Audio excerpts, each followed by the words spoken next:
जय भीम सर्वांना, जय महाराष्ट्र. एस रविराज रवींद्र चांगो शिंदे, प्रदेशाध्यक्ष महाराष्ट्र म्युनिसिपल कर्मचारी युनियन, ऑल इंडिया कामगार सेना, परिवर्तन कामगार सेना, अभियंता असोसिएशन युनियन, स्टेम प्राधिकरण युनियन,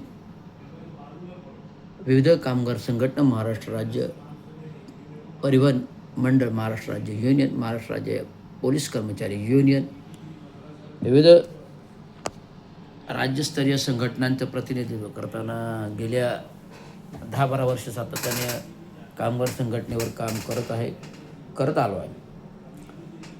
आणि ठाणे महानगरपालिकेच्या कर्मचाऱ्यांच्या विविध 15-20 मुद्द्यांबाबत सातत्याने 2 वर्ष आवाज उठवते आणि त्या प्रश्न मार्गी लावते. तर उद्या ठाणे महानगरपालिकेवरती फेडरेशन कामगार संघटना, महाराष्ट्र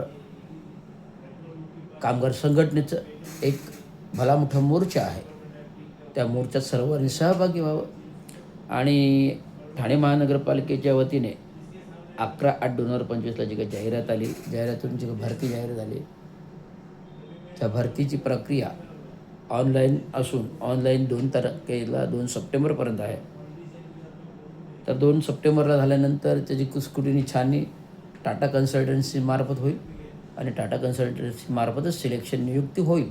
महानगरपालिका कुठल्याही इंटरव्ह्यूज घेणाऱ्या मुलाखती घेणार नाही. भरतीच्या प्रक्रियेमध्ये भाग घेणार तो टाटा कन्सल्टन्सी मार्फत या प्रक्रिया करायला दिल्या आहेत. त्यामुळे ही प्रक्रिया पारदर्शक आहे.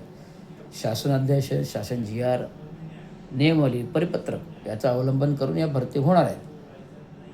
तर प्रथमतः ठाणे महानगरपालिकेचा महासभेचा ठराव व अंती स्थानिकांना प्राधान्य बाबत हा ठराव शासनाकडे गेला होता, पण शासनाने तो नामंजूर केला.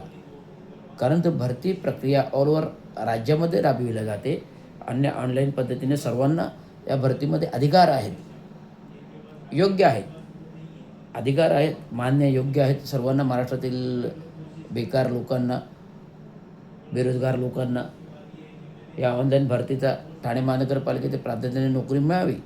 परंतु सर्वप्रथम प्राधान्य हे जे मुख्यमंत्र्यांनी जे धोरण जाहीर केलं होतं, शिक्षित कंत्राटी भरती, जी शिक्षण ट्रेनी भरती जी होती, ती भरती झालेल्या लोकांना प्रथमचं सामान्य प्राधान्य द्यावं आणि स्थानिक कामगारांच्या मुलांना प्राधान्य द्यावं आणि स्थानिक सफाई कामगारांच्या मुलांना प्राधान्य द्यावं, स्थानिक ठाणे शहरातील नागरिकातील राहणाऱ्या प्राधान्य द्यावं.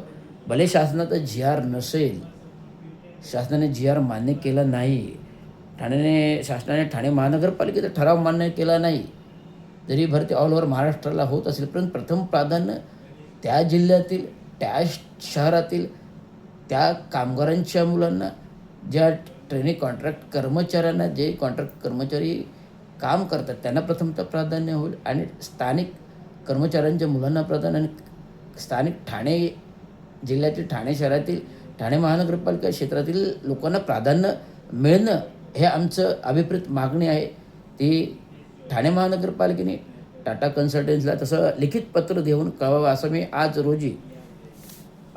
रोजी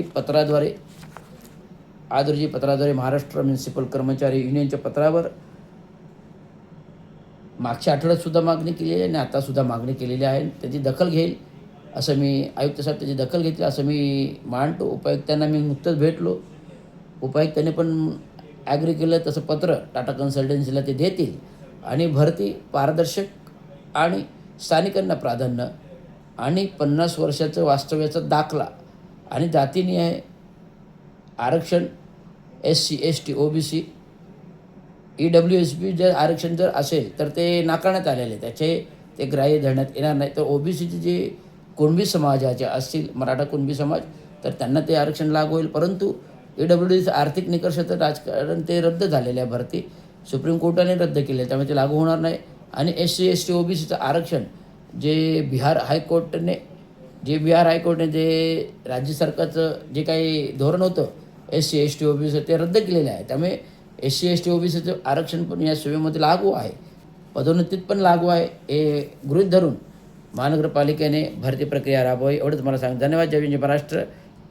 इंडिया अनलिमिटेड डिजिटल आपल्याला सर्वांना ही माहिती सर्व लोकांपर्यंत पोचावे एवढीच विनंती. धन्यवाद.